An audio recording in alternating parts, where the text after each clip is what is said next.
certified Take as control of your life, don't wait. This is your chance, your clean slate. No more chains, no more lies. You were born to take control of your life. Feel strong, you've been powerful all along. Yes, That's cool. yes, that was a brief intro. Okay, now it's 12 noon. Typically, I let it go 12:05, allow folks join in from wherever they are, and eventually we get the conversation started at exactly 12:03, 12:05 with a brief introduction, and then we're just gonna have mega fun with this. All You right. bet. So I like to say, let's get this show started, yeah? Now, Ugo, what you can do for me on your end would do some quick quality check on the other streams to ensure we are live on those streams. Because again, disclaimer, this is the first time I'm streaming on multiple platforms. So this is a project. There's bound to be hiccups, right? Yeah? Yeah. So Oh, yeah. let's take the hiccups and just have fun. Okay. All right. Good afternoon, everyone, and welcome. Now, today's conversation is called Leadership in the Age of AI, what changes and what stays human. And I want to start by saying this clearly. This is not a session about tools. It's not a demo. You ain't going to find any demo from anyone. And it's definitely not a prediction exercise. It is a leadership conversation. Now, right now, AI is moving very fast, faster than policies, faster than comfort, faster than most leadership conversations. Now, the question is, what do we do in the age of this fast acceleration of AI as leaders and potential leaders? Lots of us are excited about artificial intelligence. Yes. Many people are quietly afraid of what it means for their dignity, relevance, and trust at work. Will I still matter? Will my judgment still count?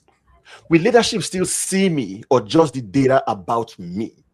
Now, if you felt any of that, you're in the right room. Now, what makes this moment interesting is not that AI is just about changing how decisions are made. No, that's not what this conversation about. It's changing how decisions are explained, who feels the impact, and who carries the responsibility when things go south. That's where leadership comes in. AI can do all of the recommendations, but it cannot take responsibility. AI cannot optimize. It cannot sit with human consequences of a decision. Leadership and leaders still have lots of work to do.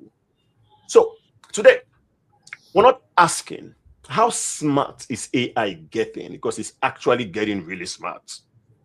But we're asking, what does leadership owe people when intelligence is augmented by machines? Now, before we dive in, let me quickly walk you through how the 2 hours will look. I'll spend the next couple of minutes introducing the panelists. We've got Shanila, we've got Stuart, and we've got Iris. And we'll hear a brief moment from the panelists on what this conversation means to them from whatever perspective they want to take this. Now, before you guys joined on, Stuart was asking, Charles, what role do you want me to play? The CEO, the delivery architect? I'm like, I don't care what role you play, just be yourself. And trust me, when Stuart is himself, all hell breaks loose. So, ladies and gentlemen, grab your popcorn. Iris, Shanila, and Stuart, they're going to blow you off your socks, because this is not a presentation. It is not a presentation. Now, each panelist take about 8 minutes, between 5 to 8 minutes, to share personal perspective from where they sit. Now, after that, move to the heart of the conversation. Now, this will be a facilitated conversation, not a rigid question and answer. I'll post questions, the panelists would answer, and you are free to use the comments, the charts, to pose your questions, and we will try to answer them in real time, because that's how a real conversation should feel. Now, as we go, again, feel free. We're going to have fun. Unscripted, interrupt whatever you're doing, and just make sure you get value for the 2 hours we will be spending today. Now, towards the end, I'll open up the space if you want to have the conversations with the panelists one-on-one, like ask the questions rather than type in the chat. You're also able to do that. Now, let me introduce the panelists. I'm going to start with Iris, Stewart, or Shenila. Let me think. Mini, miny, mo. And I will start with Iris. Oh. Yeah. Okay. Now, Iris, I like to call her a friend. I've observed her from a distance for the longest of time before I reach out to her to become a panelist in this conversation. She works deeply in the space of agility, learning, and leadership behavior. Her work focuses on how leaders and teams adopt in environments that are constantly changing, not just structurally, but humanly. If you've ever questioned whether agility is really about frameworks or whether it's about how people think, decide, and respond under pressure, Iris brings a grounded and thoughtful voice to that conversation. Next, Stewart. I call him the king of ducks. I bet he will get a chance to explain his duck philosophy before the end of this conversation. Now, Stewart operates at the intersection of data, AI, and leadership accountability. He works with organizations that rely heavily on analytics and AI-informed insight, and he constantly brings conversation back to responsibility, prioritization, and how to ensure you get best bangs for your money. Now, when decisions are data-driven, someone owns the outcome. Stewart is the guy that helps leaders stay clear on where they want ownership in terms of their data. And finally, Shenila. Shenila works at the digital transformation with a strong human lens. Now, she focuses on how organizations introduce new technologies while protecting trust, inclusion, and emotional safety. When conversations turn to empathy, belonging, and the people who feel most vulnerable during change, Shenila brings that perspective into the room with clarity and care. So today, we don't just have futuristics or people who have not walked the walk or talked the talk or have battle scars. We have practitioners who live these questions and experiences every day. Now, let's start with an opening reflection. Iris, I'll come to you first. From your work in agility, learning, and leadership behavior, I'd love for you to share how you are currently thinking about leadership in the age of AI, especially what feels mostly human and how do organizations need to adapt. Now, you can take this in any direction that feels right to you. Iris, you've got the floor. Yeah, for me. Thank you for having me, and good afternoon or good evening, wherever you are. For me, it's already evening. So when it comes to leadership in the age of AI, I think it requests a lot of different perspectives, and it is really leadership maturity which we need here. So what I see a lot, and what is probably the most seen mistake when it comes to AI, or the biggest misunderstanding to AI or AI readiness, is that many companies think that agility and AI readiness, that means just, I get a nice AI tool, and then I explain to my employees how important AI is, and then throw it over the fence, and that's it. And then we are saving money, we are successful, and all good. And this is not the way how it is exactly. Because what really means adaptability and also flexibility in the age of AI is to understand AI and what it means to bring in AI into an organization. And the most important question is why? Why we want to do that? What should come out if we are bringing in AI? And the next thing is, if the answer is only cost reduction, then think twice, because there's something wrong, and it should not be only cost reduction. But even the why for me is the most important thing. So when the why is missing, and when we don't have a real business program, when we don't have value case that should bring in value by using AI, or a problem that we want to solve with AI, then we will struggle to get out benefits from this AI introduction. It could be even the opposite, that we have only disadvantages by bringing in AI. Yeah. Yes, we will become a little bit efficient here and there, but in the end, it could be that we have a lot of chaos in our organization. If we don't have a why, if we don't know why we are doing it, if we are not having a structured approach to bring in AI into the organization, we will end up in chaos. And my honest advice would be, if you want to do AI in that way, it's better to burn the money. It will be shorter and faster. Yeah, because you don't get anything out if you don't have a clear, structured way and a purpose why you want to bring in AI. Okay, good. Now, Stuart, let me bring you into it quickly, right? You spend a lot of time at the intersection of data, AI, and leadership accountability. Would love to hear how you're thinking about leadership, responsibility, and decision ownership as machines increasingly inform or influence decisions. Again, take this in any direction that you want. And let's hear your thoughts, Stuart. Yeah, brilliant. Thanks, Charles. And I'm exhausted already, right, with the energy that's coming over from you. So that's fantastic. So look, here's the thing, right? I'm going to dive straight in with the ducks. You would expect nothing less, right? So here's right. Why do we do projects? Why do we do stuff, right? And this is directly to Iris's point, right? We do stuff not because it's interesting or useful or cool tech or whatever it is, right? That's the duck, right? And frankly, as a leader in the business, I don't care about your duck. I don't care about your project. I don't care about your technology, right? I don't care if you have a boy duck or a girl duck. I just want eggs. I want the value from whatever it is that you're doing, right? In this case, from AI. So to me, there are sort of 2 or 3 different angles to this. The first one is, and Iris, you spoke to this beautifully. How do we make sure that the AI initiatives that we're doing for a reason, that it's going to deliver an egg, not just a duck?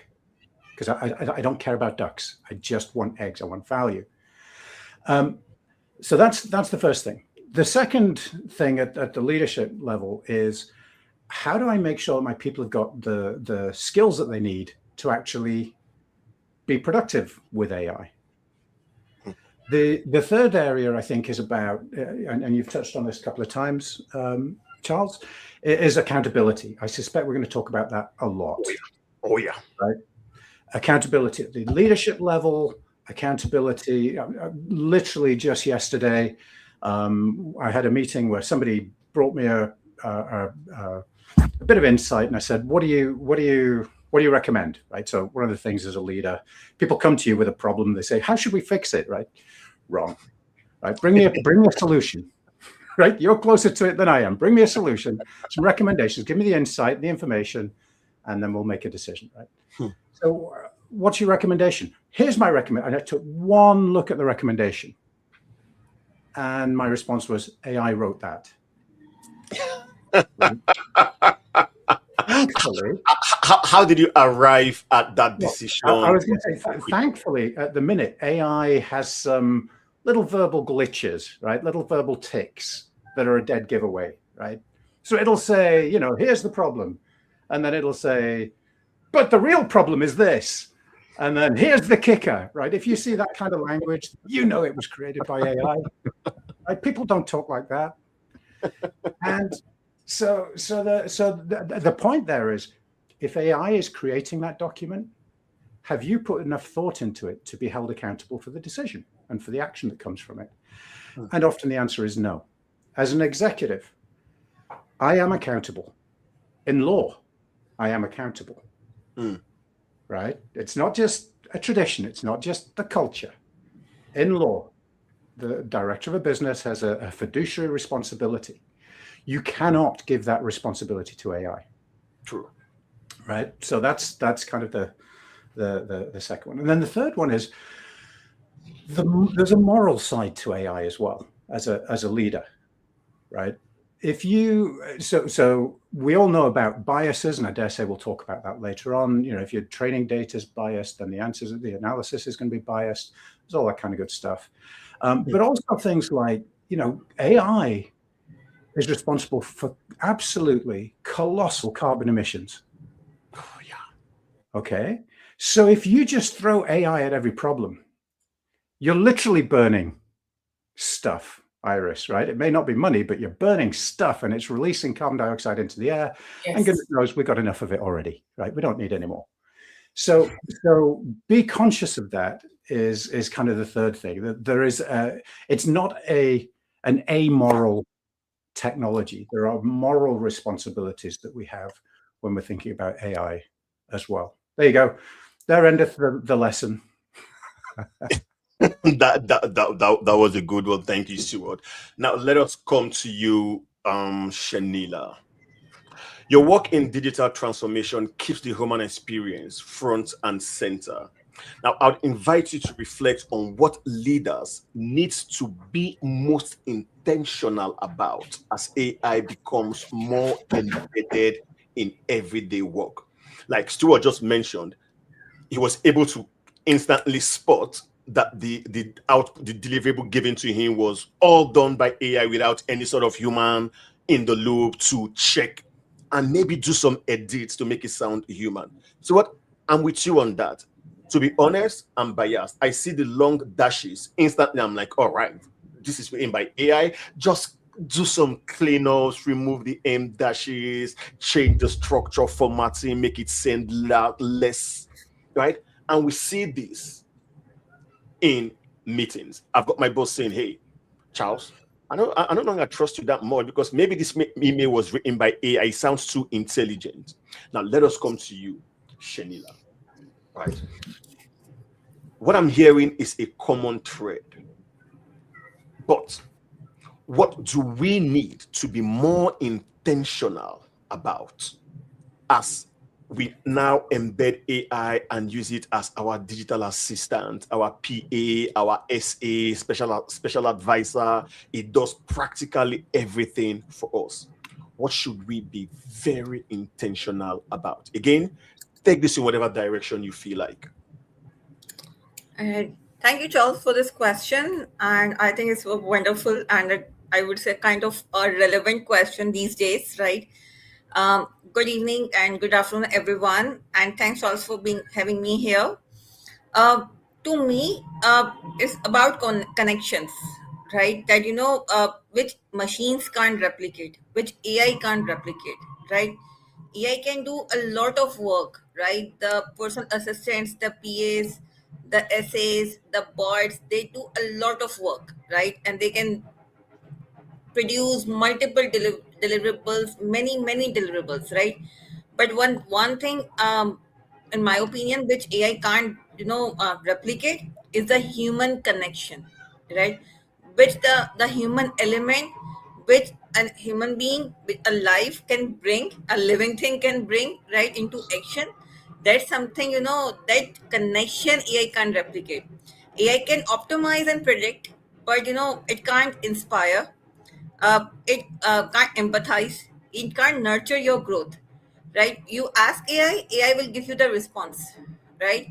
But that's where I would say the leadership which stays human, because the point is that AI can give you whatever output you want, but the human element is required, right, to intervene, to be that gatekeeper, that what needs to go out and what's not, right? How the decision has been made, what was the logic behind it? What were the parameters? Were they actually logical, right? Relevant, right? Whether this decision needs to be done in the similar manner with these kind of assumptions. I think this element can come out from the human judgment, right? Not from the AI only. So AI is too good to be true. AI is too good to have the valuable outcomes, but the human element is required to bridge that connection, right? Upon those judgments, upon those deliverables, upon those outcomes, because AI might can give us the output, but that human element is required to convert it into an outcome for the benefit realization. So I think that could be a kind of the element, the human element, right? That not been required to Okay. be. Now, Stuart, I see you nodding and bobbing your head, because what I'm hearing is already a common thread, that while AI is changing the mechanics of work, the real tension is showing up in how people actually experience these changes, right? So let's move into the heart of the fireside chat and open this up as a conversation. A lot of the messages and comments we're seeing, and honestly, a lot of the private messages I've been getting are about the human side of this shift. People are asking about dignity, relevance, trust, belonging. Shenila, I'll come back to you first, right? Just because you're topmost of my screen. Now, what fears about AI do leaders most underestimate right now? What is the fear that we are underestimating, but we should be putting attention on? I know fear of resistance is obvious. Fear of irrelevance is obvious. Loss of dignity or invisibility. What fears should we be highlighting? And I'll come back to you, Stuart. I'd love to pick your take, get your take on this exact question. Shenila, you've got the floor, or you've got the mic. Yeah. Okay. So, Charles, I think over the period of time when I worked on the projects, right, along the teams at multiple sites and at multiple avenues, I realized that, leadership is not just about implementing tools, right? Point is what happened that, when you talk about the digital transformation, right, when you talk about the getting the productivity, when you talk about making things automated, right, people always think we're going to implement the tools, right, and things are going to get done. And what happened is that people in the teams, right, have started feeling insecurity, right, that might be that tool is going to replace me. I'm not going to be no longer required in the organization and in the teams, right, because that tool is going to do my work. So what I realized, that leadership is not about implementing tools only, right? It's about bringing people along. When we work on such projects, it's very important that people should be along, right? They should not feel that they will going to be replaced, because what I have seen that people have certain level of anxiety into it when they see such projects in the organization. So instead of being in the leadership, we should try that there should be no such anxiety, but they should work together, right? Because undertaking their concerns, talk to them, listen to them, right, redefines the role. That when the tool is going to be implemented, what is your role going to be, right? What value you going to add along with the tool, right, when it's going to be implemented. So that actually gives a sign of security, right, a trust. Now, Because, let me quickly take a comment which goes right into the heart of what you're saying. Malo said that the skilling, especially for those who are entering their fields.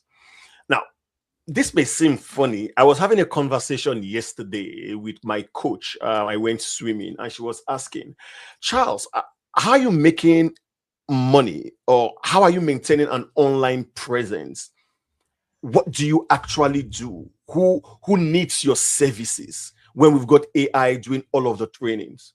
And Stuart, yeah, I see your hand. Sorry, I have to jump in. I'm sorry, I have to not to do that on a. This is a purely personal jump in. Wade Allison has just joined. He says hi. I got to tell you, Wade is Professor Emeritus in physics, nuclear physics at the University of Oxford. Wade taught me graduated 36 years ago, Wade. Can you believe that? And so I just want to say thank you to Wade, because he took my son under his wing about a year and a half ago, who's a real physics geek. And Wade very kindly sent him some books and then took him to the House of Lords to meet with decision makers to talk about the future of nuclear physics. Now, so thank you, Wade. Great to see you. We really need to catch up. But setting aside the personal thing, right? There's a really, really interesting parallel there, right? Wade is of the and I hope you won't mind me saying this, Wade, is of the generation that probably isn't at the cutting edge of adoption of AI. But what he does incredibly well is he makes it very human. Right? It's about the people. Everything, it's about the human connection. So he's fundamentally a researcher and an educator. And education is about people. It's about engagement. It's about trust. It's about letting people test their boundaries, right? Yes. So Marlo, you're spot on, right? We can't lose that. We have to keep that human connection. We have to keep that coaching, learning, giving people who are learning new skills the support that they need to push them a little bit. Goodness knows Wade pushed me, right? To push them a little bit to continue learning. And AI is both an opportunity, but also a danger here. So, so if you are moving into a new zone, right? AI is fantastic at summarizing, finding best practice, comparing, helping you really synthesize down really quickly a huge body of knowledge into something digestible. But unfortunately, that's more useful for people like me, people who've been around for a while, right? Because I'm reading that with all of the 30 odd years of context that I have for that information, right? Someone who's new doesn't have that context. And so the danger is that they read the stuff from AI and they think that that is somehow correct or real, right? And it's not. Stuart, honestly, with AI, I have much more requests for in-person workshops, trainings, and facilitation. And I'm asking, you can actually go do use ChatGPT, set up a library on Note LLM, and actually learn this yourself. But I'm finding that human interaction is becoming much more required now with AI. Now let's come to you, Iris. Yeah, because I want to bring in a different perspective on the question, if you allow me. Oh, please. For me, first, I think I'm one of us who is the longest in the field of AI. I started AI 20 years ago. I graduated in 2006 in AI, which is a long time. But what I've seen, because I also studied at university working in organizational psychology, and what I've seen is that first of all, people don't lose confidence and trust at work because of technologies. They lose confidence and trust into their organization when the future in the organization for them is very unclear, or when they feel replaceable. And this feeling of being replaceable, not recognized or not seen as an asset by the management, is much older than ChatGPT or other AI tools which are currently on a hype. Yeah. So we have this always that employees didn't feel recognized or seen as an asset. And of course, then they start to question their value for the organization. And once people feel that their leadership doesn't understand their contribution to the success of the company, their performance and engagement can decline very quickly, with or without AI. This was a phenomenon that we had even before. So it's a leadership thing, yeah? How to treat your employees, this is a big question, and how to keep them motivated even without AI. But it's getting even more important when we bring in AI. And what I see from my personal opinion, what I've seen the past few years is that using AI mainly to replace people to enable cost reduction is the most strategic mistake that many organizations doing at the moment, and many of them will regret this in the future, because cost reduction has natural limits. At some point, you can't cut further. And we have global markets here. And in a global market, there is always somebody or someone who is able to produce cheaper. Yeah. Sooner or later, some competitors will come up and they will be cheaper than you can. Even if you have all AI tools in the world and you cut all your costs already, that somebody will come up and will be cheaper. Yeah. That brings me, I'll pause you there, because that brings me to just my second question, right?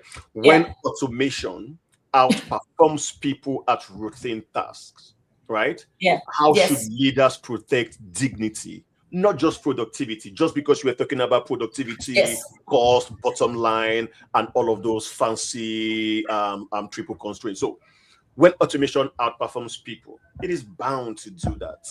Yes. How should we protect dignity, not just productivity?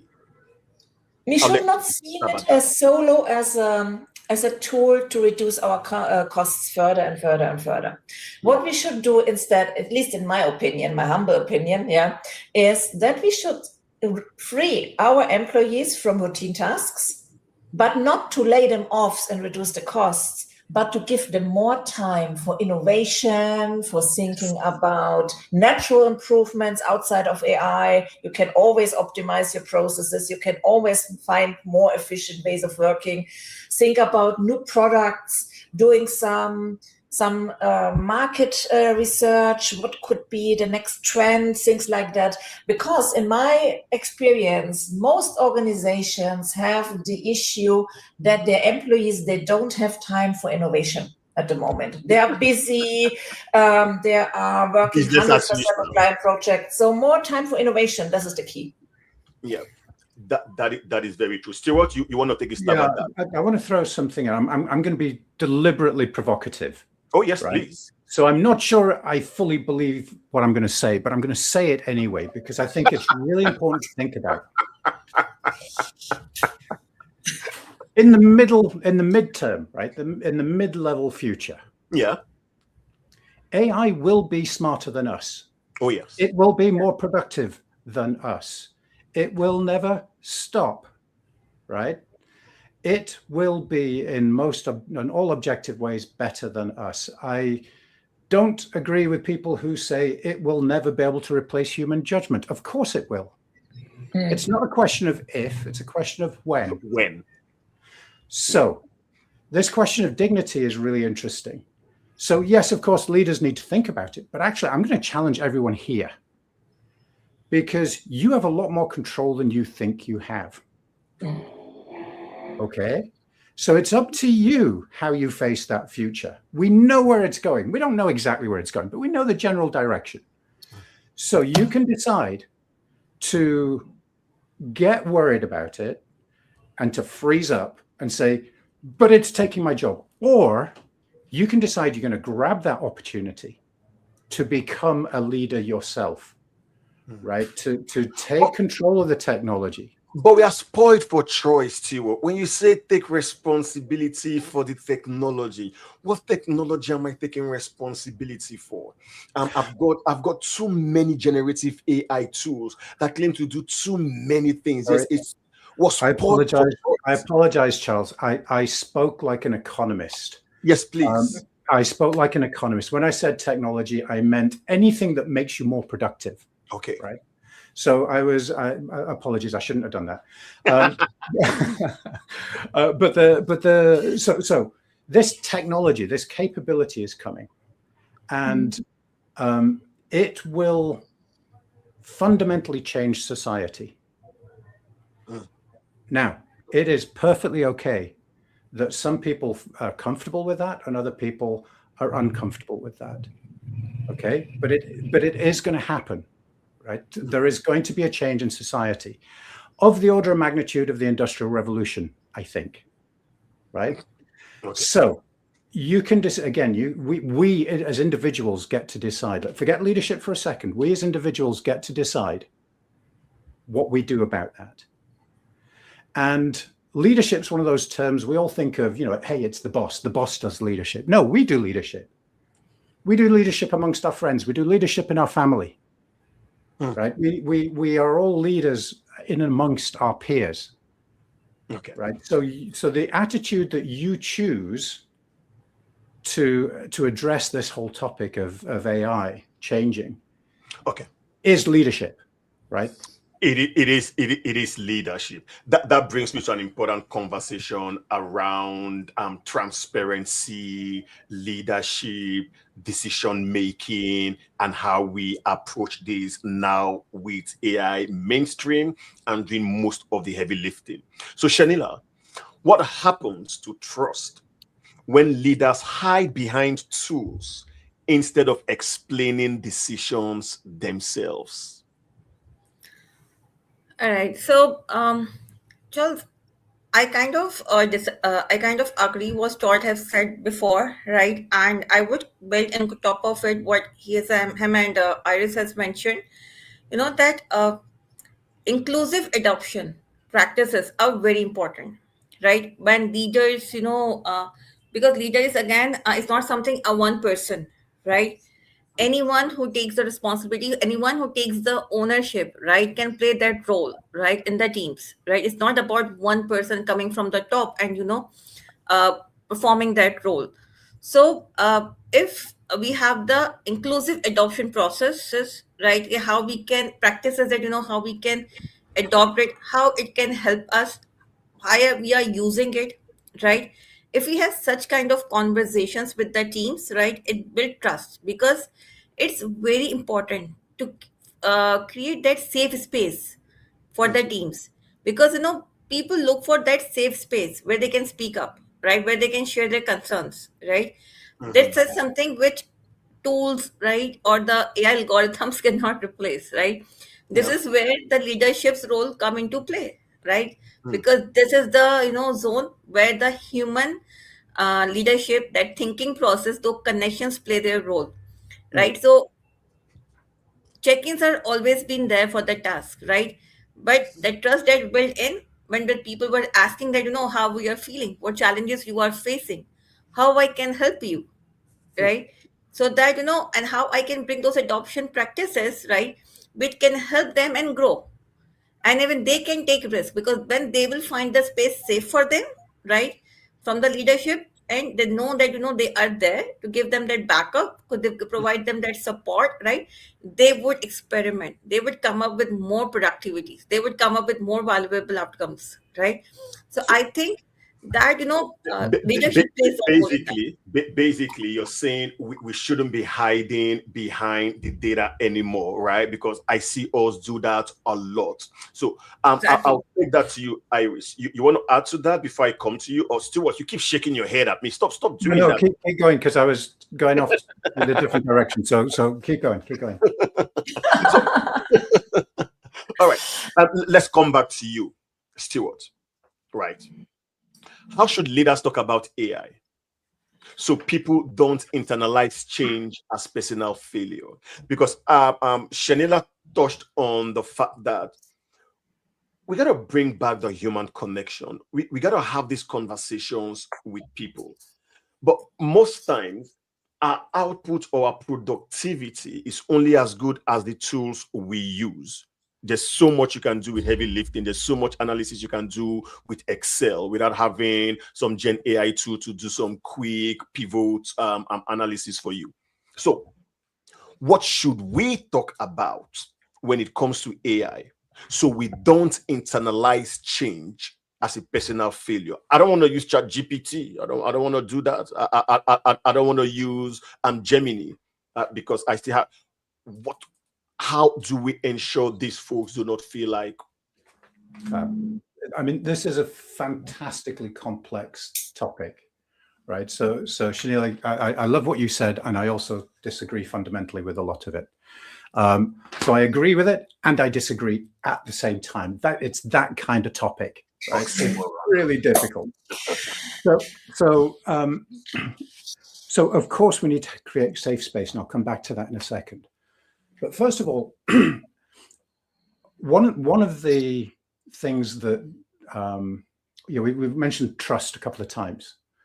So there are a couple of things that tend to build trust, right? A couple of traits. And there's a load of research into this. Traits of good leaders. How do you build trust? So a couple of things come up again and again and again when you talk about that. First one is honesty. The second one is vulnerability. That one's kind of a surprise to most people. Yep. So let's talk about trust first. So it's okay. Yes, I fully agree. We need to create safe spaces. Come back to that in a second. But we need to be honest. If you are about to graduate today in Silicon Valley, and you're as a computer science student, and your expectation is that you're going to walk into a 6-figure job, then you are going to be sorely disappointed. That was true 4 years ago when you went into your course. But I know I've got friends or offspring of friends who have just graduated with really great CompSci degrees, and they're working in retail. Okay. So let's not pretend that there are no consequences to the rollout of AI. We have to be honest, because without honesty, you don't have trust. Yep. Now we can start to talk about how you build that safe space. So once we acknowledge that changes are coming, right, then we can start to talk about what do we want that change to look like. And Shanila, you nailed it, right? Because which is why I was saying I agree completely with you, and I also disagree, right? So the bit I really agree is that engagement with people, right? To say, okay, well, why don't you help us shape this? There are two big reasons for that. One is that dignity thing that you mentioned earlier, Charles. Right? Yeah. It's really important because we're still humans, right? We really are, right? So that dignity thing is important. People feel like they've got a little bit of control over their life. That's a great thing, right? That's the first reason. But as a leader, there's another reason that I really want to do that, which is that the people out in the business actually know the business far better than I do as a leader. Yep. So they are going to know far better how to create value from these new capabilities than I do. Why on earth would I go into a call center and tell someone how to do their job or how to automate it using AI? I don't know anything about running a call center. Yep. Right. I don't know what kind of grumbles our customers are calling in with, but the call center agents do.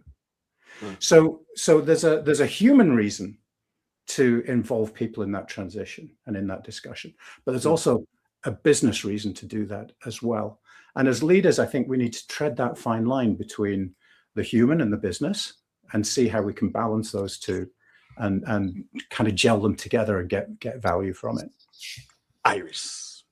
Yes. Quick. Should I answer this question? Oh, yes. I agree with Stuart, I agree with Shanila, and I disagree with both of them. Oh yeah, let's keep disagreeing. That's the essence of this conversation. The reason for that is that for my transformations that I do many manufacturing companies, and my stakeholders, there is not one business user. Because my stakeholders, they look a little bit like a pyramid, yeah? So I work with C-level, I work with top management, I work with middle management, with lower management, and I go down till the shop floor. So it means I have to talk to shop floor workers, blue collar, but also to C-level. And I go also horizontal. Yeah, that means I go horizontal sometimes till suppliers on one end and customer relations on the other hand. So that means really my stakeholders have the shape of a triangle or pyramid. And that means that I have adapted. Yeah, so all you said, Shanila, Stuart, is true, but I have adapted and I have very many variations of all of that in my projects because I have to communicate different with a blue collar worker than with the C-level, than with the middle management. And what I see is there's often an imbalance between the different levels. So as Stuart already mentioned, the top management often doesn't know what happens on the shop floor. And otherwise, the shop floor doesn't understand why does the top management all these crazy things. So we have to bridge a gap here, yeah? And then we have to bring in a new technology, AI, for example, and yeah, then we have to create these safe spaces, as Janina said, but they are different in the lower management and in the middle management, and they are different in the top management. So as said, I agree with all of you, but I also disagree because we have to adapt where we are currently are, yeah? And also what is the experience level of these different stakeholders in the organization with AI, yeah, and what will change for them. For example, for an accountant, there will be more change because of AI than really for a blue-collar worker who is really focused on manual work. Yeah, so there won't be robots so soon who can do all the manual work on the shop floor. But on the other side, we have automation longer time. We have already automated a lot. Yeah. What that means is there is a greater onus on leadership to find the right fit, yes. Right? The right fit of communication, the right fit of tool, maybe. Now, I'll stay with you. For each level. Yes, for each level. So I'll stay with you just 1 minute. As decisions become more data mediated, right? Now, what does leadership presence actually do? Charles, can I interrupt just for a second? Yes, please. I don't think it's about finding the right solution. I think it's about setting the right cultural tone. Yes, it is. And understanding, yeah, what motivates the top management to do these decisions. And other side, also the top management needs to understand what bothers the lower management or middle management at the moment. Yeah. So it's a lot about communication, listening to each other, understanding the needs of the others. So yeah. It's psychology, not AI. It's not technical, but it's necessary to bring in AI. I agree. So the question will be, in all of this, what does leadership presence now look like? Yes. What is leadership presence? I in my mind, I've become a little bit more strict in the way I approach deliverables from my project leads and my project managers, because in my mind, you've got some tools to help you do some heavy lifting and provide suitable deliverables with little rework. And in my mind, I do not need X number of project managers anymore. I can reduce that number, get an admin assistant, show them how to use some Gen AI tools to do what the PL can do, then reduce my overhead, right? And I see the conversations around this sort of thinking. I'm going to get one skilled person, get the person to become very good at prompting. Someone like Stuart is a genius. He can become anything he wants with the right AI tool. So the question then becomes, what does leadership presence actually now look like if everyone is an AI-enhanced project manager or an AI-enhanced human? Are you asking someone in particular, Charles? Because I'm going to jump in if you don't. That was for Iris. Then you can piggy on it. So what does leadership look like? Yes, it's for you, Iris. I thought I was coming back. Okay, I got it. Honestly, what I do if I teach project management, which I do, I remove all the tools and I strip it down really to pure Excel, and they learn it with Excel. Still now, even now with all these AI tools in the market, I teach it purely. I allow them to use Excel because I say, and all I teach you should be able to do it with a paper, a pen, and a calculator. That's it. Because if you can do it like this and you understand all these concepts behind these fancy buttons of the AI software, then you can use any tool, any software. So what I do, remove all technology from project management training, learn the basics without technologies, and then you are ready to use everything you want. Perfect. Stuart? Yeah, so a couple of really quick things. So I just want to applaud you, Iris, because one of the things that we're in danger of losing is an understanding of the root data. Yeah. Right. So the AI can do so much and can abstract things up to such a high level really quickly that if you don't understand where that is coming from, it's really difficult to know whether or not it's real. So I think in terms of that sort of how do we create an environment, how do we train and support people? I love what Isabel said, by the way. You're training to cover every aspect in business. She didn't say in AI, she said in business, right? I think that's really key moving forward is we need to help our people understand more what the business is trying to achieve, where the business is going, what the priorities are, what the context is. Because the role of humans is no longer doing stuff. It's guiding stuff. Guiding stuff. And guiding stuff takes a different skill set. It takes a different knowledge base. You don't necessarily, so, you need to understand some of the core data and the core technical skills. But at the end of the day, AI is already does an awful lot of things far better than a human can. So I'll pose you this too. Does that mean we should, because you said something that was profound, right? Our role is shifting from doing actually to guiding, and that you pointed it out. It takes a totally different mindset. Should we be upskilling for this newer operating requirements as humans, right? Absolutely. Perfect. Absolutely. And it's changing the context from being my small context of this is my job to a much bigger context of this is where we're going. And I need to maximize. So every person in a way, I was talking to one of our developers a couple of days ago, and he's managed to build some funky agent stuff. So he can actually have a team of 10 people writing code for him simultaneously. And his job has gone from writing code to writing specifications and to overseeing. Right?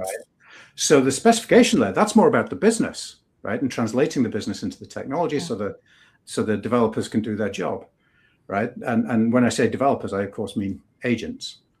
And so that role, his role, has fundamentally changed. Now, I didn't tell him how to do that. That's not my job as a leader. But what we did was we created an environment where the expectation shifted, where we said, okay, we're expecting this business outcome, an increase in velocity of delivery and an improvement in quality, right? Those are the things we're looking for. Go ahead. But should we be actually having these conversations around the new thinking expectation of not doing but guiding? Because during a webinar I had a couple of weeks ago, I said to folks that you may not be told directly by your superiors, but the truth is the expectation for your delivery has significantly changed. And someone asked the question, what do you mean, Charles? My JD is still the same. I'm like, yeah, your JD is the same, but as your organization starts bringing in AI tools mainstream, your role, even if no one says it to you, will move from actually doing to acting, more prompting, guiding, interpretations, right? And so should we be having this conversation? And when should we be having this conversation? Because Manu talked about upskilling.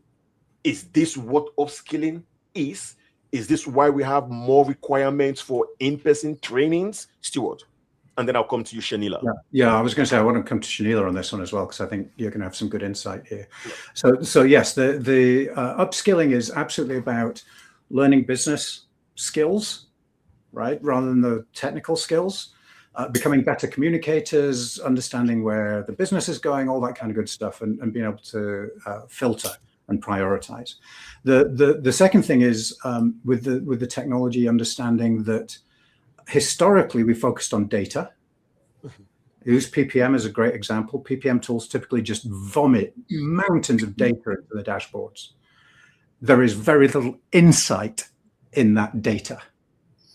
AI gives you the ability to deliver insight, to brainstorm, to assess, to look at data from different directions very quickly, right? But you have to learn as a human what the difference is between data and insight, right? So that's a great example of upskilling, very specific example.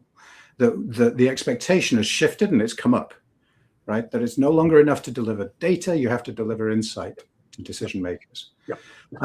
So it's things like that, and then it's about creating. And Shanila, I think you would be great at this. Is creating this safe space. So, for example, one of the things that we've done as a business is created a weekly meeting where we bring the whole team together, and every week 1 or 2 people will explain so first of all, everybody is absolutely empowered to go and experiment with anything they want, right? And then we pull in a couple of people each week, and we say, tell us what didn't work, so that we all can learn from that. Yeah. And then tell us what worked, right? But the didn't work, that's as valuable at this point in time as everybody's learning, right? And we're all transitioning. The what didn't work is just as valuable as what did work as a learning opportunity. So Shanila, what else have you seen that works really well for creating? May I give a short comment on what you have just said, Stuart? Yes. Because I absolutely agree with you. But what I see here is that your approach, I think it's adorable as an approach. It needs time. So the people need to get the time for experimenting and sharing their knowledge. And this is what many organizations are missing. They don't give the people the time to experiment, to learn by themselves, to develop new skills. And this is something, maybe Shanila can give us more insights on that. Great. I think I agree with both the comments which Arius and Stuart has made, right? These days, what we see, because when we talk about creating the safe space, right? When we talk about that, the teams should learn not only from the success, but from the failures also, because it also gives us the way to learn that, what we don't need to do if we want to get the success, right? So, and when we go with the culture that, experiment fast and fail fast so that we can learn and we can do more experiments, right, to get the success. There's one thing which we right now, as individual, if I would say, we are implementing in our teams recently in the last few projects, is that, compassionate accountability, right? That when we want to create that safe space, we want to ensure that, there should be an accountability. We know that in the AI systems, right, that the kind of data we're going to input, we're going to get the same kind of output as well. It's going to be input as a good data. We're going to have a valuable good output too, but it's going to be a garbage in the input. Is going to have not a good output as well, right? So what kind of input it is getting? So when an error comes, right, when a system makes an error, let's say when AI makes an error, it's a human leader actually, whose responsibility is to guide the response, right? We cannot just say that, okay, or not blame that, okay, the system has made the error or the team has made the error, right? This is somewhere, where we say that, the compassionate accountability comes play their role, right? That how we can even make the human accountable, right? In that way that, even whatever AI is producing, you are the ones who are actually giving this input to the system, right? To make those judgments, to make those analysis, to give those decisions, right? Which if you are not given into the insight, but you are using it, you are responsible for that input. If you are getting a bad output or not valuable output, it's something that the input is not being given correctly. So the human role come into play, not into just giving those insights which the systems are giving, but even, giving those parameters to the system on the basis of which the system will give their decisions, right? So humans are accountable, being in human judgment leadership, we are accountable, right, for getting out those results from the system too, right? Because that input has given by us, that those data sets has been given by the human, not by the system, right? So let's dwell on that a little bit. It has to do with vulnerability, right? So when Stuart said something earlier, that it's not a question of if the machines are smarter than us, or it's a question of when will they get exponentially smarter than us. Now, knowing what we know right now, when AI recommendations conflict with our judgment, what does honest vulnerability require? I'm looking at a data set with my program manager eye. I know what I'm seeing. I fed it through Copilot, and then Copilot is feeding something else to me. All right. I modify my prompt. I try to be more specific. Eventually, I get something that I get an output that I think is the right output, but something is missing. Again, because the emphasis is on AI, most of us are moving most of our critical thinking to artificial intelligence and no longer putting on that critical thinking cap. We second guess our own output instead of second guessing the output of AI. So, Iris, I'll take that. Me. I'll take that with you. Stuart, then Shamila. What does honest vulnerability require? I would say that it's never forbidden to use our brains. So if I have doubt that whatever gives me the AI back is right or correct, then I can keep it away and think about it just with my human brain and think about, okay, how would I have done it 2 years ago? And maybe I can also look on. I would say I would use first a second AI tool. And if I still have doubts and judgments, I would really go and think by my own brain. And I would always recommend, don't put your brain to sleep. We are still humans. Even if we're using AI tools, it's allowed to use our brain. Stuart, you want to jump on that? Yeah. Okay. This is going to be fun. So Gloria, I thank you for that comment, because I wanted to go and touch on some of that stuff actually.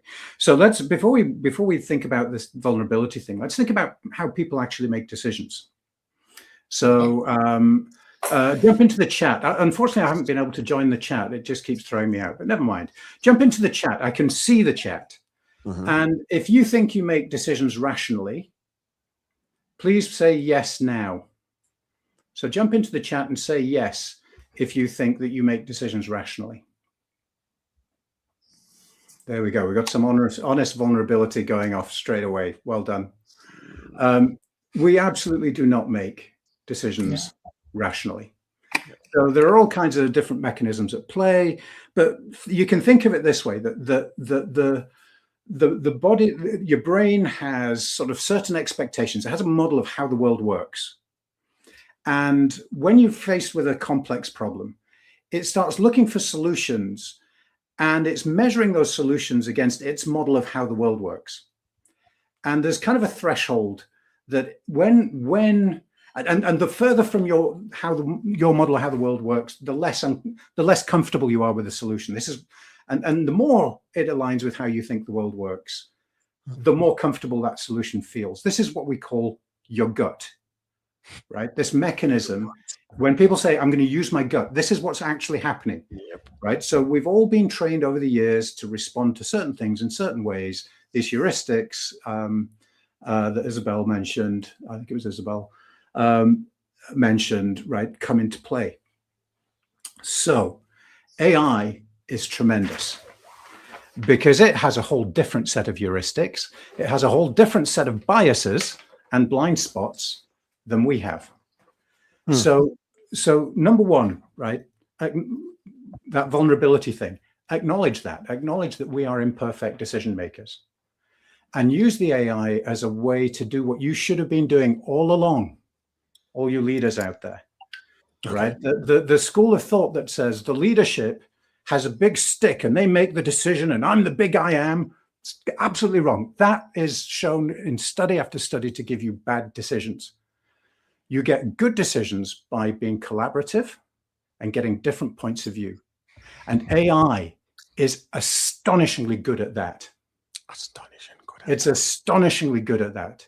So my recommendation is that if you disagree with AI, ask it again, ask it to explain its point of view. Ask it to take the point of view of someone else. Ask it to play the role of 5 different people and tell you what they think. Because it's not a done deal that the human is right and the machine is wrong. I'll hang pause on that, Shanila. When AI recommendations are technically correct, that's riding on Stuart's last comment. Now, the AI recommendation is technically correct, but humanly damaging. What does moral courage require from leaders? You know this is technically correct, but if I spit it out the way it is, my goodness. What does moral courage actually require from leaders? I'll start with you, Shanila. Just because Stuart was talking about, we got to trust our guts, but I find we most of us do not have the guts anymore.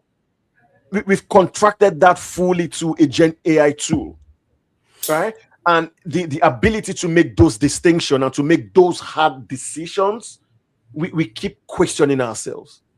Now, my question is, what does moral courage require from leaders, especially now that the machines are taking over in intelligence, the machines are taking over in productivity, the machines are taking over in efficiency? What does moral courage require from leaders when an AI recommendation is technically correct but humanly damaging? I think that's an awesome question. Chelsea, what I see, what I observe, right? AI is doing a great job, no doubt, right? We all trust from the day-to-day perspective on its outcomes, on its benefits. But at the end, we should not forget AI is a tool and the leadership is human, right? And that's where, the leadership play its role.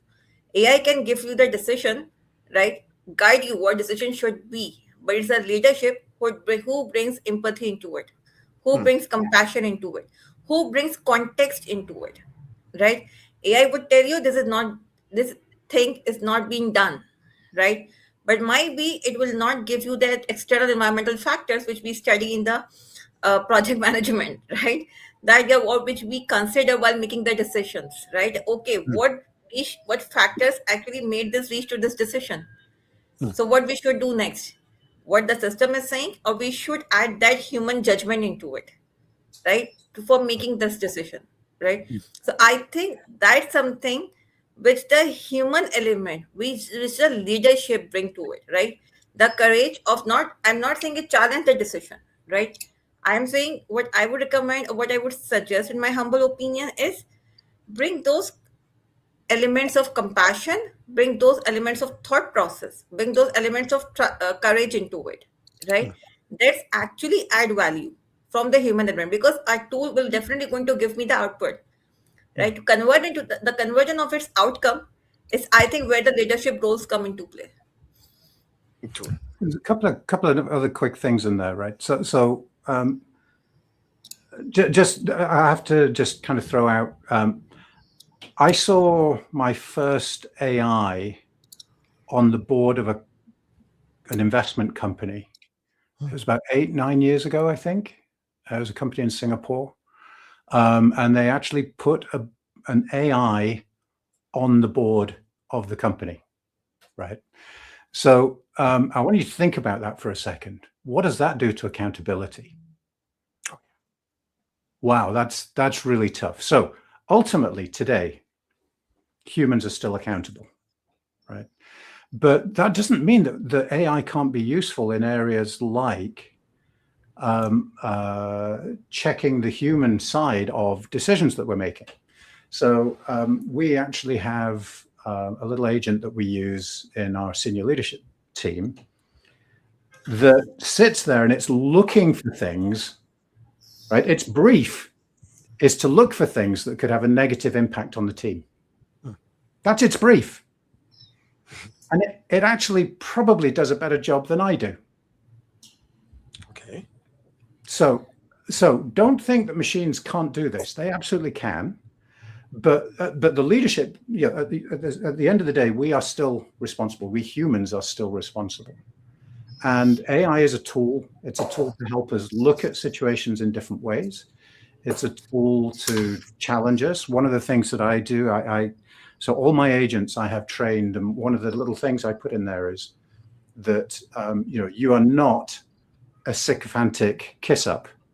Your job is to be a critical friend, right? Your job is to challenge me. Your job is to poke holes in my argument, to challenge my thinking. And that's a part of that vulnerability, is like opening yourself up to that is actually quite difficult, right? But it's so important. Vulnerability is one aspect of it. Another aspect of it is accountability. So, Iris, how should leaders design accountability when AI, like Stewart says, plays an advisory role on the board, help them look at things? Now, how do we design accountability? Of course, I think it's a very important with Stewart, but with AI and the rest, how do we actually design this with autonomous agents sitting on boards making autonomous decisions? So one of my AI agents today told me that I have a very low tolerance for nonsense. No kidding. He wrote me this. No. Well, okay. So I think, accountability is really, really important. We have to, especially when it comes to boards, we have to think about what we want to do with AI on the boards. Is it really a board member? Is it for us really a full 100% board member? Is it just an advisor? I think we have to clarify first the role that AI should play in the board. Is it just a supporter? Yeah. Right. So this is very important. And then we should think about, like the same thing, if we would really define a new role for a new board member, which was not existing before, we would create a profile for this role. We would create a role description. We would think about what responsibilities would this role cover, what kind of decision making this role is able to do, what kind of accountability has the role. And I would do the same for an AI, honestly. I would really write a role description like hiring somebody for the board, and then really put this as a baseline for my AI agent and say, okay, this is what I need. And now I don't give it for a human. I don't get for another human member. I go for an AI agent or an AI advisor. But this is what I want to have. This is what I expect, and this is what I need. So I think this is what I would do. And for the accountability, of course, we have to think about ethics. We have to think about governance. We have to think about what our guidelines, not only for this AI agent or this AI advisor, but for the whole board, how we want to work with AI, how we want to deal with decisions made by AI or supported by AI. There's a difference between decisions made by AI or decisions supported by AI. Yeah. So we have to put our guidelines and our rules, and we have to discuss that a lot in the board itself. Yeah. We have to find our way. And again, we talked earlier about communicating at different levels. Yes. That decision framework changes at different levels as well. It is. So if I went, so I have an iRobot vacuum cleaner in the next room, right? And when it fires up, I'm not worried about its decision making, because at the end of the day, if it cleans one room before another, who cares, right? But if that AI is advising the board and giving the board some critical input, and then we make a crazy decision, well, I do care about that, right? So that level of accountability, that balance of accountability, is going to be different in different places. And again, I think this is part of that training and that culture development, that people actively think about how much autonomy, power, decision making do we give to the AI. Right? And how much has to stay with the people. So at the board level, right, I didn't give that example of the AI on the board to say that every board should have AI on it. No, that's not what I'm saying. I'm just saying, but I think every board should, to be honest. And I'm not sure it should necessarily be a board member yet, but an advisory member playing some sort of analyst, devil advocates roles. Absolutely. But I think every board should have an AI board as a member playing in some role or another. Absolutely. And you know, and as you go down, you know, so if you have a portfolio board, if you have a project leadership, project steering committees, things like that, right? We should be thinking about how can we use AI to be that trusted friend, to actually fill in the blind spots, to to augment the decision making, to ask the awkward questions. And maybe we should get our bots to belong to. I hear there's a forum, there's a chat group for bots where bots convert, AI bots talk to each other and have conversations. I think so. You were part of that thread on LinkedIn sometime last week, I think, when Mel shared a link on about AI bots having a meetup, something like that virtually. But interesting though, now we find that the conversation is moving from what is the role of AI or what is the role of humans to how can we actually augment the role of AI within our establishments, within our roles. Now let's talk about inclusion, belonging, and emotional safety as regards to AI and how we work. In many organizations, some sort of AI tool is introduced without any sort of training or upskilling. The expectation is the folks will build resilience themselves. They will learn how to use Gemini, they'll learn how to use Perplexity, learn how to use Copilot and run some analysis, learn prompting. That is the expectation. So as leaders, how do we introduce AI tools without marginalizing less tech confident employees? My wife, God bless her lovely soul, 3 years ago, she was the most tech-less person in just any word like that I've ever seen. The idea of tech freaks her out. Now, imagine introducing AI tool in an organization. That alone would be sure to freak her out. And I have lots of folks like that. As leaders, what role do we play with the proliferation of AI tools and the urge to get on the bandwagon because of the fear of missing out? How do we prevent marginalization? What does inclusive rollout really look like? Stuart, let's start with you because you play at that level. Okay, so there's a couple of things. So every team has early movers and laggards, right, and everything in between. And some people are excited by tech, other people are scared of it. So the first thing is just to have an honest conversation about the fact that, look, the world is changing. Staying the same is not an option. I'm sorry if that makes some of you uncomfortable, but that's where we are, right? It's a law of physics. We don't get to change it. We got to figure out what to do with it.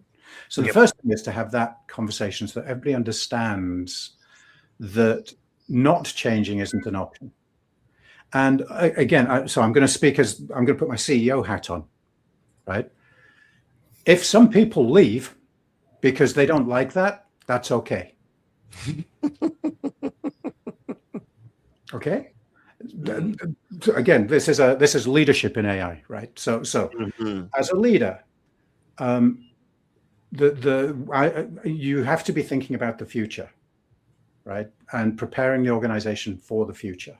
Yep. So if there are people who are not able or willing to do what needs to be done to move into that future, then I would rather help them find a job somewhere else where they're going to succeed than try and make them succeed here. So that's the first bit. Then the second bit is there are lots of little techniques that you can use. So we talked about the weekly thing that we do where we celebrate successes, we celebrate failures, right? Because failure means we're trying. Yep. Failure means we're learning things, right? So that's an important aspect of culture to build. And then at the kind of team level, what I always look to do is find people who are excited by the opportunity and people who are scared by it. But it's really common. People they go, I'd love to do it, right? I'd love to jump into the water, but it looks cold, right? and I'm a little worried about it, right? So if you team them up with one of the guys who's already in there swimming, right, and just team them up, right, then they can often help ease that transition. So again, it's about helping people in your organization step up as leaders. And leader doesn't necessarily mean you're higher in the hierarchy. It just means you're helping and supporting other people around you to do something, That's all it means. I call them champions, right? I love it. Yeah. Yeah. It could be a community champion. It could be an idea champion. It could be a project champion. I call them champions, right? As a champion, you should constantly be looking at raising other champions. It doesn't matter. And typically the champion moves around, right? Oh, yeah. So there might be one person who champions the early adoption, and then someone else kind of has a bit of a mind breakthrough, and then they become the lead champion, and so you can start to leverage them. But big change is often about change agents helping some people be visibly successful, and then giving other people the framework and the safety to learn the skills, often from those successful people. So Shanila, sorry, go ahead. Shanila, do you have a different take on this because of your role in digital transformation and the role you play in this current space? How do we prevent marginalization? How do we maintain the guardrails of psychological safety and prevent people from feeling like I don't belong anymore because I don't even know what I'm doing? So what do we do to ensure that those that are I've got program managers who are totally risk averse, right? And we see that everywhere. There are people who are technology adverse. There are folks who have not used ChatGPT or any Gen AI tool till date. I know a couple of them. They are so mistrusting, they do not want to use it. Now, entire organizations, of course, they're going to be slow to the table. Shanila, what would you do if you had someone like this in your team, high performer, has a mortal fear for technology? How do you prevent that person from being marginalized and staying a high performer? Do you have need for such person, like Stewart said, kick the person out? Would you do that, or would you do a phased rollout? Shanila, the floor is yours. You make me sound hard-hearted. That's not what I said. Stuart, you're the bad guy now. I think if you ask me, to me, I think process and humanity goes hand in hand, right? You cannot say that, that someone is not doing well, but the humanities come to the picture and we should, be with it. So I kind of agree what Stuart has said, right? That every team has some early movers and then some laggers, right?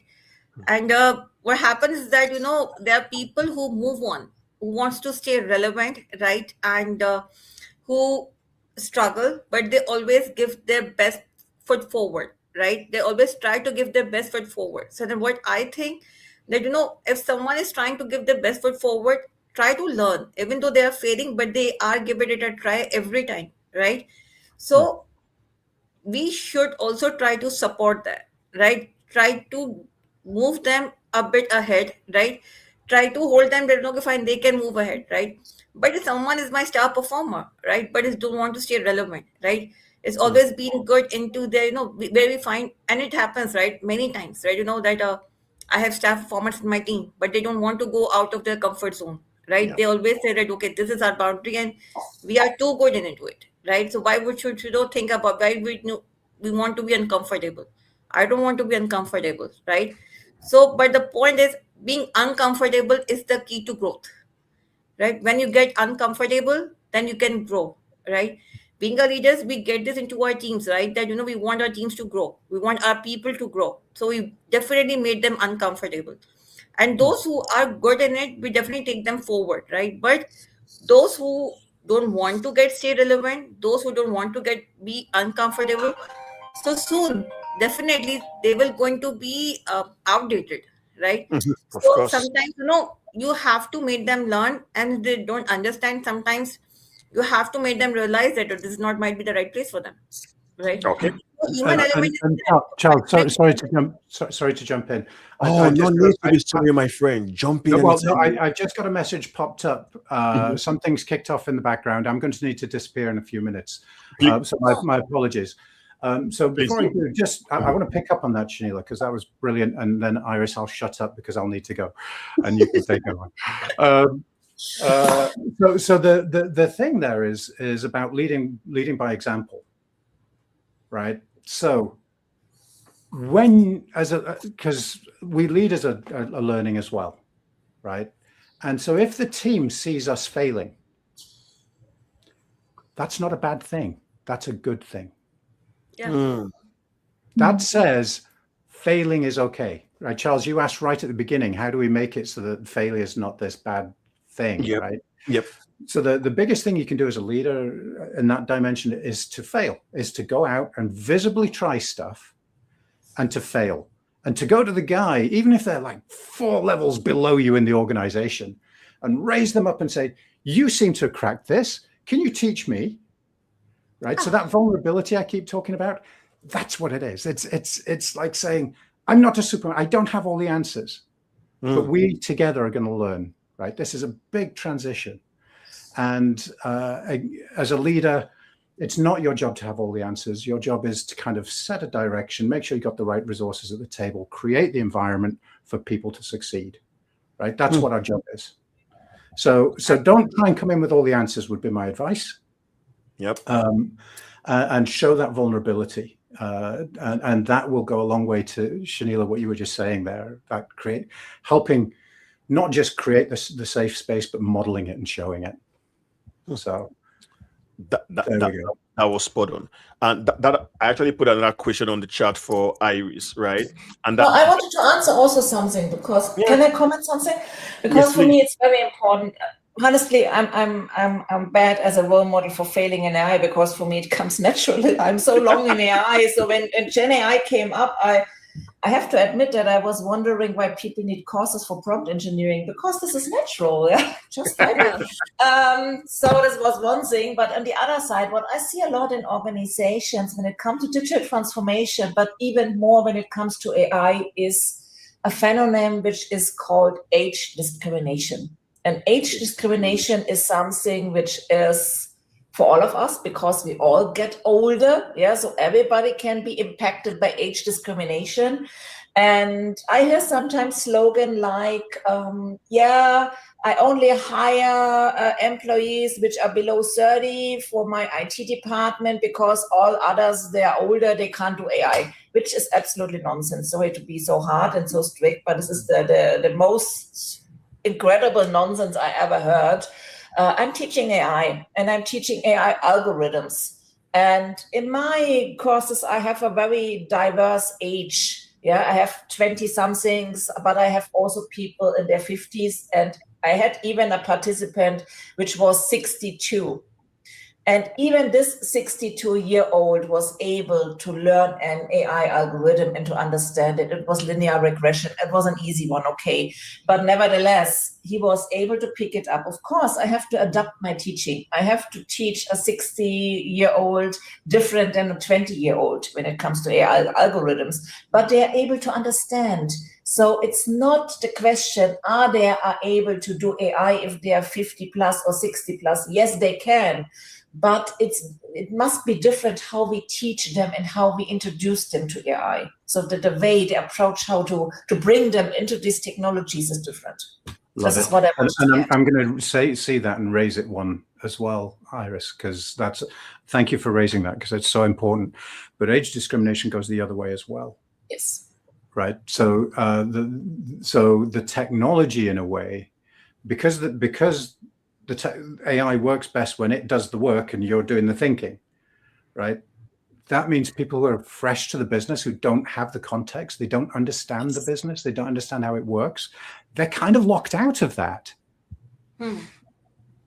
So one of the things that, as leaders, we need, at every level in the organization, we need to think about is how do we bring enough youngsters in and give them that grounding in the business, right? Why do we have to bring youngsters in? We're talking about age discrimination. Well, you're going to keep going forever, Charles. Right? You're immortal.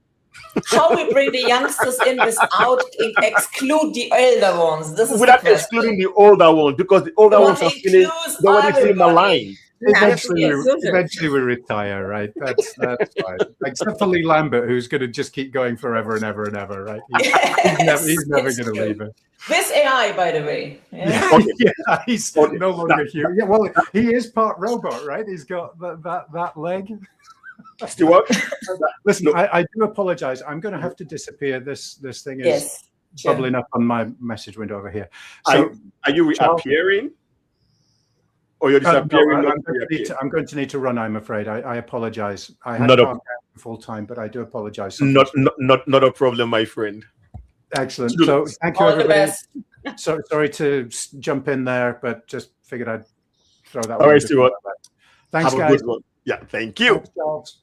Iris, I'll see you in a couple of months. I hope so. Yeah.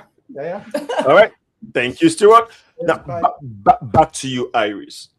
How should leaders respond when AI-driven change unintentionally creates inequality or exclusion? We're talking about age discrimination. Now, let's stay a little bit on that. How should we Yes. respond when an AI-driven change unintentionally creates inequality or exclusion? What should we do? I think as leaders, and I'm talking about top management, C-level, for example, I'm a certified chief AI officer. We have these roles already, and we should establish them in other organizations too. We have the responsibility to ensure that we treat all employees in an ethic and correct way. We have to take ownership so that this does not happen. Any discrimination, any exclusion. We have this already when it comes to religion, race, and so on. And we have to also to implement this for technical use. We have to bring in policies, we have to bring in governance, which ensures that we can include everybody and we give everybody the same treatment and avoid these inequalities. So, Shanila, how should we respond when an AI-driven change, it's happening? I see it happening in most organizations. It's unintentionally causing inequality of making people feel excluded.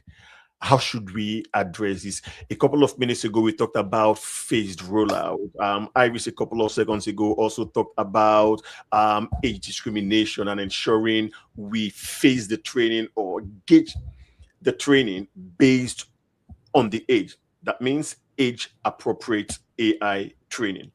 Now, the question is actually, what is age-appropriate AI training? Right? So it brings me back to the conversation. How should we respond when an AI change unintentionally creates inequality or exclusion? Shanila. That's a great question, Charles. And I think a little bit, something which allows us to think. In my experience, I think the key here is intentionality, right? Intentionality. How we are taking it intentionally, right? For example, if we are implementing AI, right, or want to give a training, we should ask this question, right? What does this mean for each person in the organization or in the team, right, where we want to implement it, where we want to give this training? What does this mean for each person in there, right? How do we ensure that they are supported and included? Because inclusivity is the key, right? That once the people feel inclusive, they will going to play a supportive role as well, right? When we feel inclusive, we always feel personally as well as that appreciative, right? That motivational hormones, that happiness hormones, right, always works, right, beautifully in those scenarios, right? And then we should use the technology to lift people, right? That when they realize that, okay, fine, the intention is right, they are looking, management, leadership is looking at the fact that what is in there for each one of them, then how they can benefit out of it, right? And then now how is going to lift people, how is going to add value in my life, that I can make my contribution valuable, right? So I think that's something which I would go back to my first, I would say, comment on that, the safe space, right? And then being a team member, I would love to contribute. I would love to give my input more than what has been expected from me into it, right? And I will be not the one for whom the management, the team, the leaders are making the decisions that I should adopt and to get that training.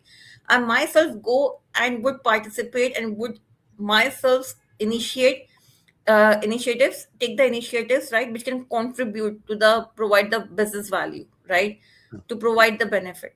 So to me, I would say the intention and the inclusivity, right, these two approaches can help to get the positivity and to create that team environment which can actually be participative, right, so that we will understand that this is something which is going to lift me, this is something which is going to grow me, right. So when organizations, so I always when I get certain projects and when I work on such transformation projects, I always ask this question to the people, right, who talk to me, right, okay, we want them to have this training so that they can do the automation, right. So I always ask this question to the leaders or to the people at the management, at the senior level, at the mid level, that what do you think is going to be in it for that person that that would be interested into it, want to adopt it, right, how is going to provide the value. I just want to reinforce that question because it's a fundamental question when you ask them what's in it for that person, right? Because there has to be something beyond the general interest. You got to make it personal a little. So I love where you talked about intentionality. You talked about safe spaces. You talked about taking initiatives. You talked about participation. All of this is intentionality. Iris, you want to add to this? Yes, I want to add because I can bring some real life examples from Industry 4.0 because I do it long time. I do Industry 4.0 projects. And as I said, we have this stakeholder pyramid, which has going from top level to shop floor and also horizontally, which means that we have to bring all the technologies to all these people, which means we have to also train all these people. And what we usually do, we have a dedicated person, which is a so-called training manager. And this training manager is the person who is thinking about a training concept. What trainings are needed for which kind of stakeholder group? Yeah, because we have to train a C-level different than a shop floor worker and so on. And we have to train an accountant different from a CAD engineer. Yeah. Yep. So this is totally different. And we think about, okay, what stakeholder groups do we have? How they're using the technology. It doesn't have to be AI. It could be also an ERP system or whatever will come new to the organization. And then we think about, okay, what tasks will this person perform with that specific technology? And then we tailor down the trainings on that. So we have a lot of different trainings for different stakeholder groups. Some stakeholder groups have 3 different trainings. Other stakeholder groups have only 1 training. And we make a training concept specifically for this specific digital transformation or Industry 4.0 project. And the same I do for my AI transformations. I tailor it down and look what stakeholder groups do I have, what needs do they have for training, and then I develop a training concept. Mm-hmm. Okay, so let's stay on that a little bit. You've talked about the training concept. Now, from an agile mindset perspective, what does it mean to create psychological safety when teams are working alongside systems that appear more confident than they are? Yeah, as I said, I have to make sure that they have the necessary skills for all the systems they want to use. This is key. Yeah, otherwise it doesn't matter if you're going for an agile approach or waterfall or whatever, hybrid. If they are not able to use the systems which we expect them to use, it will fail. Yeah, no matter what approach you're going with. We're using different technologies for agile project management than we would do for waterfall or hybrid. This is totally normal. Also, we have industry-specific preferences in the tools when it comes. Yeah. Also, the approaches. Yeah, I have industries they go strictly with Scrum. I have industries that go strictly with a waterfall approach, which is called the V model. I think it's not so popular in other areas of the world, but for example, in Germany, there are many industries where just strictly go with V model, and some of them want to hybrid. And it depends a lot of the kind of industry they are, the leadership, how innovative they are, but also how the different stakeholder groups are working. For example, if I bring in a new technology to a company, and this means that the processes and the way of workings will change. And this company has always used a waterfall approach for their projects. The last thing I would do is bring in an agile project management to this company, because they have already a lot of change. Yeah, they have a new technology. They have to say goodbye to processes. Some of my clients are using the same processes since 10 years, 15 years. Yeah, so the people are used. Even when they joined the company, there was this process, and it's still the same process after 10 years. So for them, it's hard to change the processes, to change the way of working. Then a new technology comes in. And if I would say, oh, now we are doing it with Scrum, and even if they have always done waterfall, I would overwhelm them. Yeah. So sometimes I say, okay, in this specific area, I will stick to a waterfall approach, even if it's not the state of the art, maybe. But for these people, it's maybe the best solution, the best approach. You know what I mean? Yeah. Perfectly. So it's very important to get a very clear picture of the circumstances and the environment in the organization, and then tailor down your approach, what you need. Perfect. So as we approach the last 20 minutes of this conversation, let's get a little bit more personal, right? My question for you, Shanila, is this. I already put it as a pop-up on the screen. As AI becomes more embedded in everyday work, where are you seeing the biggest human disconnect between leadership intent and employee experience? Shanila, where is the biggest disconnect between the intent of leadership and the experience we get as employees? If I would recall from the experience, right, I had in the implement project transformations experiences, right, I had in the past projects, right, I think the gap between the adaptability and learning, right, I think that actually, because the leadership definitely has the intent that the teams and the employees and the team members, right, they would have the adaptability, right, they would have learn the new technologies and the tools. They want them to work on their trainings. But on the other side, the inclination towards learning new things, right, and go out of your comfort zone. I think there is a distance in between these two things, right? Those who are good in adaptability and learning new things, right, they grow exponentially, right? They grow on the ladders exponentially. They put themselves forward and they come into the limelight too, and they perform as well, right? But those who had the learning curve, right, in between these two things, right, I think that would something which make the thing set for the failure sometimes, right? So it's very important to that, in my opinion, to meet this gap, to close this gap. We might be made it close, right? But we can actually take it closer, so that we can set up people for the success, not for the failure. But it happens because there is a gap in between that understanding of adaptability and learning, instead of we might think this as a impositions, right, and as a kind of the you can say, not as part of the everyday work and not as part of the growth, but a kind of an obstacle. So I think that's something I would think from my past projects I have seen and observed. Iris, you want to add to that? I've got some so popular opinion on this particular question, and I'm going to weigh in just briefly. Iris, let's hear your thoughts. When we think about the biggest human disconnect, what I see is everybody is using Gen AI. Yeah, the leadership, the employees on different levels, and what we sometimes see is that Gen AI is very generic from time to time. Yeah. So what I said is there is already a gap between the shop floor and the lower management and the top management. And sometimes, or very often, the middle management is not able to bridge that gap.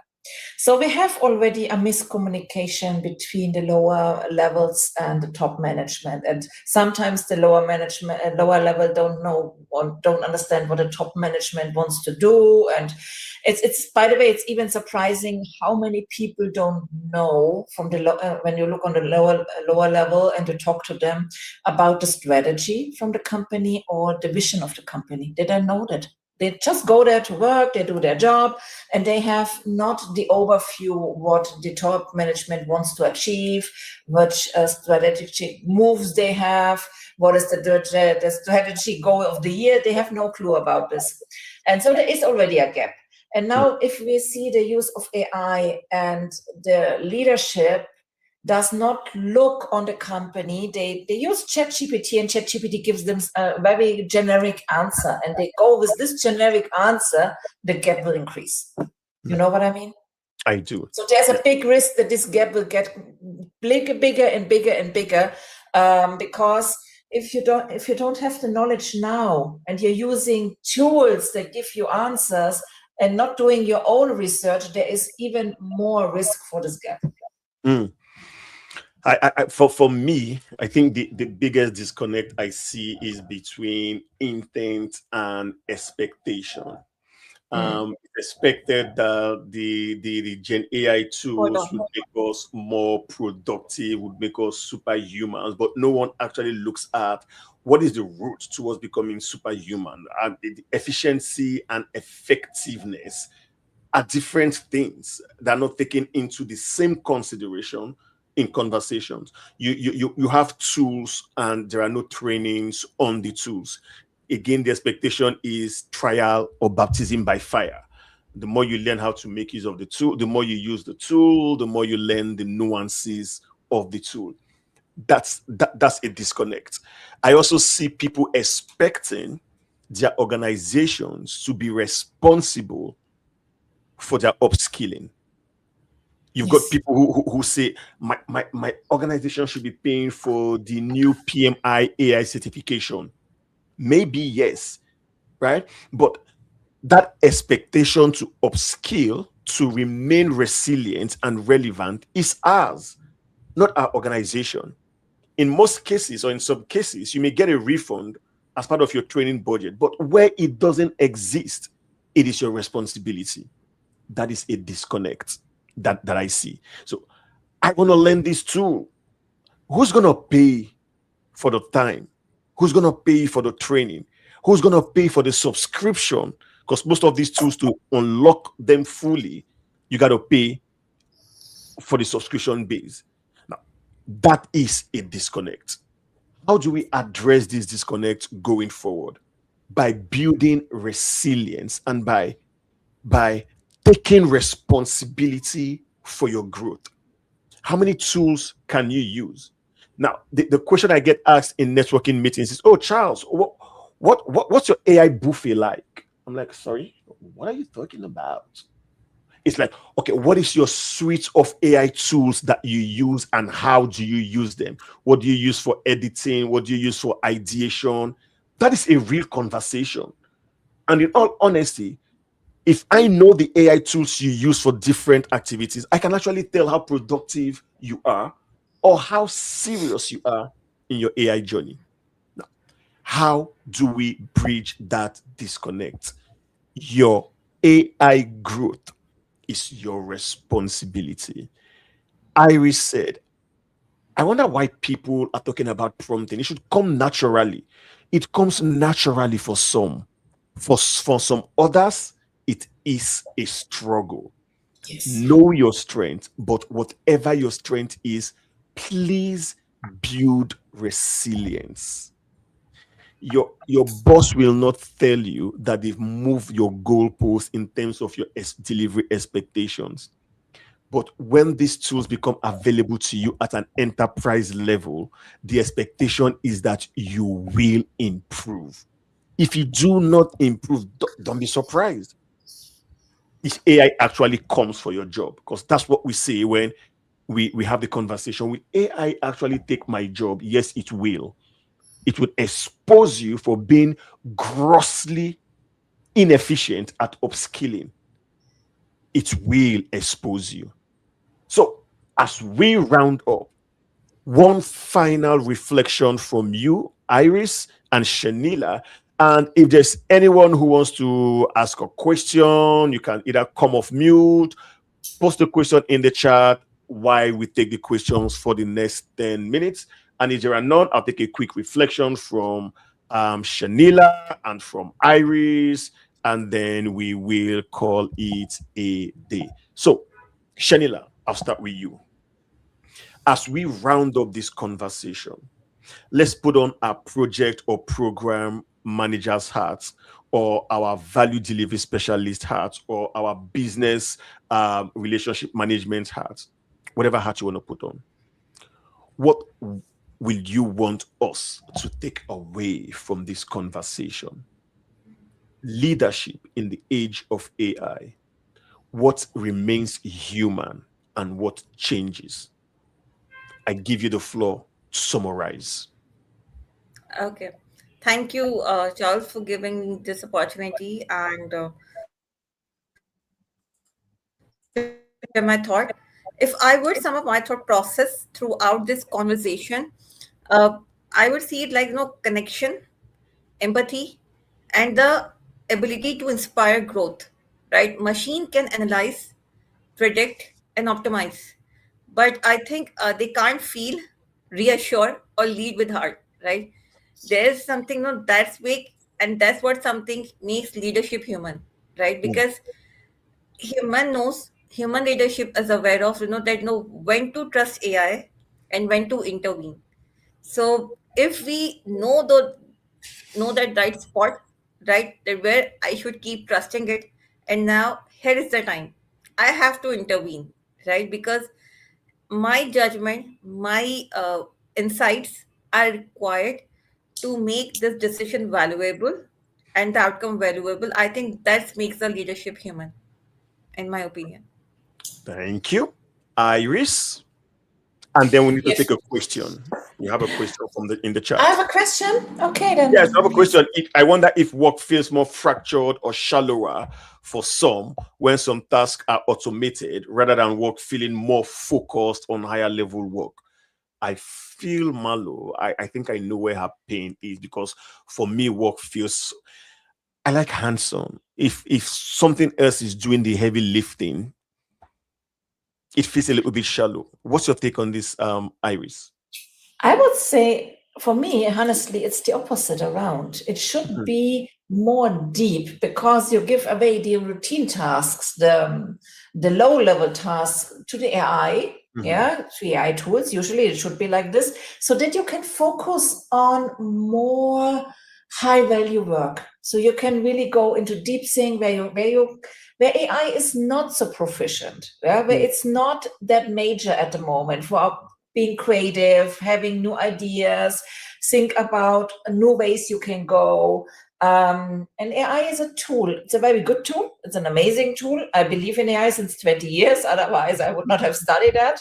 But for me, it is really give the low-level routine tasks to the AI to free your mind for the more interesting stuff.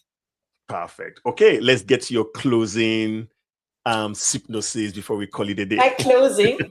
So first, I would say that, and this is something which I would really love that some organizations would listen to it and take it into action and say, if you can't do your job without any AI tools, if you have to rely on these tools so that you can perform your work, then maybe this is not the right role for you. Yeah, you should always be qualified for your role, and you should be able to do it without AI. Yeah, in the same way, but AI as a tool improves it, makes it easier for you, makes you more performant, makes you more efficient.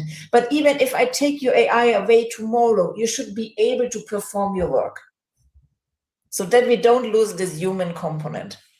If I take your AI away from you tomorrow, you should be able to still perform your work. Yes. So, ladies and gentlemen, one thing that is very recurring and that is very fundamentally true is, regardless of what AI does or is, AI would never replace that human connection, the human empathy.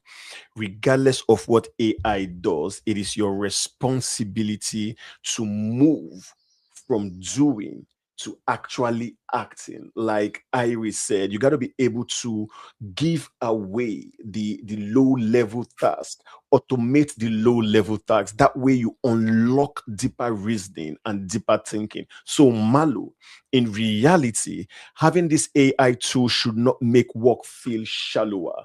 It should make work feel more expressive, because now you have a variety of way to look at work and then play with different outcomes. All right, so it's been again a wonderful 2 hours, and I know this conversation will continue either online or wherever. As we leave, please look for a way to become resilient. What does resilience mean? Find the AI tool that works for your domain, that works for your niche, that works for what you do. Please learn how to use them. Because if you don't, what you're doing is you're putting yourself at a disadvantage. And eventually, the machine will come for your job. We do not want that to happen. Ladies and gentlemen, I want to thank you for an absolutely fantastic 2 hours. Iris, Shanila, Stewart, thank you from the depths of my heart. And we've come to the end of this conversation. One quick takeaway from Dr. Gloria. We are responsible for sense making of the signals from all the stakeholders of AI transformation. We remain the human in the loop. We remain fully accountable for the actions, the outcomes of an AI solution. Ladies and gentlemen, namaste. Have a lovely rest of the week. Thank you. Bye. Thank you. Okay.